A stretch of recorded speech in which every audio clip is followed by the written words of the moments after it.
Gold digger stole everything from my dad, so I ruined her life. My mom died of ovarian cancer at only 55 years old. It broke my dad's heart. They had been together since college and were the same age, with my dad being only a month older. My dad met my now stepmom when she was my mom's nurse at the hospital where she spent her final days. My stepmom Grace played all the right notes to gain my dad's trust. She was empathetic to him, nurturing and comforting after my mom passed. I was 17 and old enough to sense that she was just trying to weasel her way into getting my dad's resources, but it was up to my dad if he wanted to be in a relationship with her. I was in my final year of public school and had just won a scholarship to attend college out of the country the following year. My dad mourned my mom for a year, and that whole time, Grace would check in on him by phone every month or so, in my opinion, to scope out the possibility of sinking her hooks in him. After a year passed, Grace took the gloves off and went hard after my dad. Grace was only 40 when she and my dad started seeing each other. I didn't like her, but at the same time, my dad at least didn't seem so depressed anymore, so I tried to be less pessimistic about her and give her the benefit of the doubt. In my gut, I didn't trust her though. My father was a very successful banker during his career and amassed quite a portfolio of wealth, so after 6 months of dating, Grace and my father are married. My dad never really got over my mom though, and he was getting weaker and weaker even though he was only 57. Since his health was fading, he called me and asked me point blank, "Boy, what do you need to set you up in this life?" I told him I don't need anything. I'm a man and can take care of myself. But what are you even talking about, Dad? You're going to be around for decades yet. I did remind him that he had living sisters with children. I also reminded him that I had a full scholarship to college, so don't worry about giving me any cash. He died only a year later at 59. Of course, I have seen many Hollywood movies, so I consider the conspiracy theory that maybe my dad's nurse wife poisoned him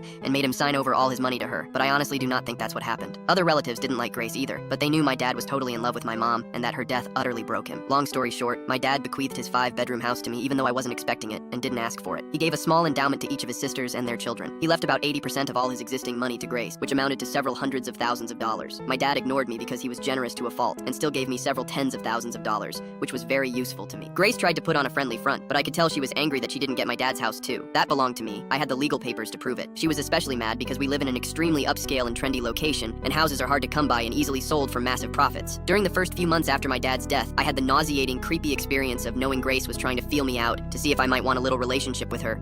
Gross. She still stayed at the house though, because she had gotten used to living there over the last 3 years and acting like she owned it. And even though I officially owned it, I was always away at college and only visited my dad's old house once every couple of months. And even then, it wasn't to see Grace, but to see my cousins who lived just a few miles away. I downplayed the fact that it was really my house. And over the months, I think Grace gradually forgot that she had no legal right to the house. She probably believed that sooner or later, because I never asked her for any of the hundreds of thousands of my dad's dollars that she now had, I was somehow independently wealthy and would just give up my house to her. I knew I'd eventually hydrogen bomb this woman when she started dating some new guy only 5 months after my dad was in the ground. One time when I came home from college after graduating, she and her new boyfriend, some sleazy-looking D-bag named Ivan, who was only a few years older than me, were acting like I was a guest in my own house and that they owned it. I played along. Grace told me she gave away my PlayStation 4 to Ivan's cousin because I'm too old to play with video games. I don't even know this D-bag, and you give him my PS4 to give to another D-bag who I also don't know? I quickly changed all my network passwords that same day. I smiled, but I knew what I had to do eventually. She also said that she and Ivan were getting married because I just can't mourn your father forever. I have to move on with life. I tell her that I graduated college, secured employment with a local firm, and will soon find a new place to live. She looks thrilled, especially the part where I'll soon have a new place to live. Then, in a patronizing way, she tells me, "You always have a place in our house, though. You are welcome to stay whenever you please." Thanks, Grace. Really generous of you. What I really say is that I will probably have a new place in 3 months. She says that is wonderful, because she intends to go to her homeland to have a wedding with Ivan, and afterward have her honeymoon. She assures me it's a local affair. Otherwise, I'd invite you, honey. And anyway, I know you're so busy. I congratulate her. She asks me if I can watch the house for her. Watch my own house? Sure. What I really say is, of course, I will take care of the house. I am careful not to say your house. She and her D-bag fiance go on their trip, and I immediately put advertisements on rental websites offering to lease my house. I hire movers and have all of Grace's furniture and possessions boxed up and put into a storage rental facility. I retain all of my parents' furniture that they had before my dad met Grace. Locks? Changed? All of them. Within days, I am inundated with dozens of inquiries regarding my amazing furnished house with fantastic views. I rent it to a wonderful young family, a barrister and a school teacher wife and their 2 preteen children. They pay me their first and last month's rent